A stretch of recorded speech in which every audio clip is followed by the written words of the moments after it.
Dapat maputi ang kilikili. Importante sa akin yun. Bawal lang may putok. Ganun. Yung katatapos lang gamitin yung medyas, inalagay pa sa bag. Hanggang bukas, hanggang buong linggo, nandun sa bag.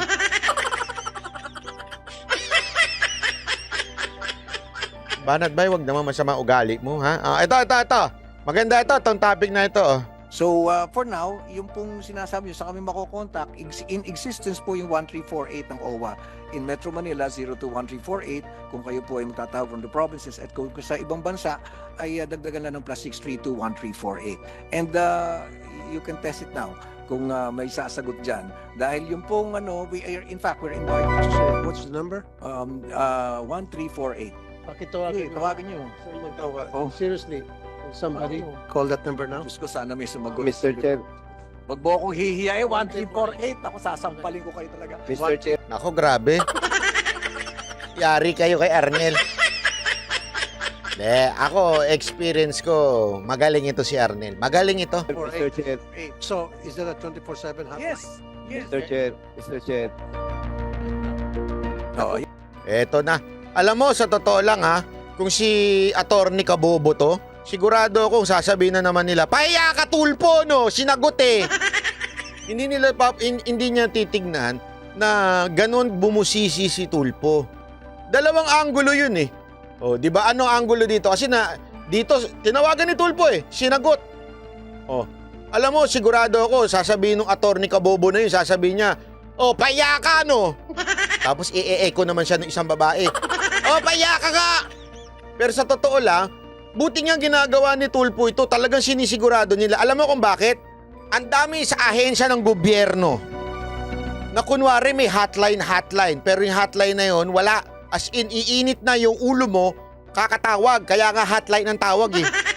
Hot, iinit ang ulo mo. Pero itong hotline ng OWA, ay panalo. see? Ang inyong tawag sa aming available na care officer. Okay. Pagkakit lamang ng konting sandali at manatili sa linya. Required ho kasi yung kailangan. Kinabahan si Arnel dun, no? Ay kalakip ang inyong pahintulot na makalap at magamit ang inyong mga personal na impormasyon na gagamitin lamang upang mabigyan. How long is the wait? Requirement ho kasi yan ng data privacy. Ayan na. Ayan na. Oh. Cooperation Wow. Uy, Okay. palakpakan! Congratulations. Congratulations. Owa. Galing talaga ni Arnel. Okay, well. Owa, akong kinabahan sa iyo eh. At kaharap ko yung Nervous ako dyan. boss mo sa OWA, si Congressman. Congressman, pangatlo na. Naku, congressman! Nagdilang anghel si Naku. Admin na Arnel Ignacio. Mukhang maganda yung congressman Nanlamig ang kamay ko. Administrator Mr. Chair. Ignacio. Anyway, sige, pagbutihin yung trabaho nyo dyan. Thank you. Thank you for answering. Mr. Chair, Fired! Okay, ako po si Rafi Tulfo po. Magandang magalang pa. Naku! Lumambot ang puso ni Senator Rafi. Okay. Lalo na nung narinig yung Rapi Tulpo, meron ng lambing. Mr. Chair. Hindi mo narinig yung Rafi Tulfo, baka medyo pabalabag ka, pasigaw. yung pag-assist po namin sa mga OFWs at saka din ng mga next of kin po. Okay, ikaw ba ay dating OFW or kamag-anak isang OFW?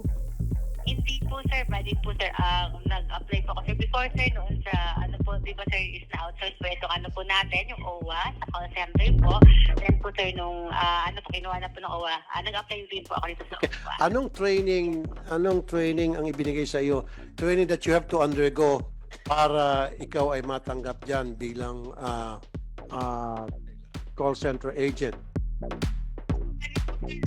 Training po kami sir kung paano po kami sir makipag-usap at saka po sir pinag-train po kami sir kung ano po sir yung mga programs and services at saka po sir yung mga welfare cases po na mga dapat po namin sir na i-assist po sir Rafi. Aba, dapat gawing supervisor to. Magaling! Sige, what's your name? What's your... Sir po. Rochelle, okay. So, bawal na. Wag na, okay. Okay. Natanong kung saan ang bahay niya. Joke lang. Apelido. first name lang. In fact, pwede naman yung code. Di ba galing sa Potato Corner agent niya, boss? Actually, baka nga napanood ng Potato Corner to eh. Baka sabi ng Potato Corner, ay, gusto namin yung ganun. Lang eh. Okay. Sige, Rochelle, maraming salamat sa pagtanggap ng aming tawag. Magandang umaga sa'yo. Thank you. Sir Rafi Tulfo, Mag-hello ka. Mag-hello ka kay Admin Arnel Ignacio. Nakikinig. Hello po, kamusta po kayo dyan? Nag-ayos ka ba? Hello po sa lahat po. Kasi puro mukhang bruhay ang mga aming... Okay, sige. Thank you, ate. Ang ganda ho ng mga boses, hindi ho ba? Hindi ho. Ang galing-galing. Ay, nako, alam mo, palakpakan natin. Hindi ako, honestly, walang biro. You are in good hands, sabi nga dito sa kay Arnel Ignacio, admin. Ako, confident ako na pag ang OWA ay hawak ni Arnel Ignacio, sigurado ako kasi napakasipag niya. Tsaka ano yan alam nyo si Arnel, di ba, parang akala nyo ba, komedyante, ganyan-ganyan. Kasi talaga naman Pero at the same time, ang ang utak niyan, alam mo yung kanyang logic, kanyang common sense, at higit sa lahat, experience sa mga kababayan natin sa OFW. Ano siya very understanding, pero strict. Pag alam niyang nanloloko itong mga OFW, kasi may mga ganun din naman talaga. Okay? Aminin natin na may ilang kababayan tayo na minsan talagang pasaway din na mga alam mo bawal nang gawin dun sa bansa na yun dahil yung bansa na yun napaka-stricto. Ipagpipilitan pa natin minsan, alam mo yun, may mga ganun talaga tayong ilang kababayan. Although hindi naman lahat. Madaling na nadidetect kagad dyan ni Arnel kasi nga sanay ho siya makipag-usap sa sa mga kababayan natin very very hands-on yan si Arnel. Ako nung nalaman kong siya ang admin, ay salamat naman. Kasi ang tagal na pinamahalaan niya ng ng parang out of ayoko na lang magsalita. At kasi si Arnel Ignacio talagang grabe ho yan. Yan. Hands-on ho yan sa ating mga OFW. Kita nyo naman, na-prove niya ngayon. No? Kasi kung hindi, natalakan siya. Sigurado ko. Natalakan yan ni Senator Tulfo kung hindi sumagot yung number na yon. At saka alam mo, diyan sa OWA, masisipag naman yung mga nandyan sa hotline. Nakita ko yung may sarili silang parang maliit na call center na sumasagot sa mga katanungan. At yan talagang magagaling at masisipag. At saka sabi nga nila very polite, ika nga. Sana lang, sana lang po, yung ibang ahensya ng gobyerno ganyan din. Okay? Kasi ang dami-dami yung ahensya ng gobyerno. Minsan may pa-hotline pa talaga. Pero pag tinawagan mo naman, ay grabe, parang ang kausap mo robot. Okay lang yung simula. Kasi yung simula, kailangan sabihin na ire-record. If you agree, tuloy-tuloy, sabihin, tuloy-tuloy mo lang yung tawag mo. Kung hindi ka umag-agree, baba mo na yung telepono. Kasi importante yon na ma-record. Okay? Yun, kita nyo naman, pag sabi ng robot, nung nagsalita, sumagot kagad tao. Sa iba, na departamento sa totoo lang, sa ibang departamento, puro robot. Press 1.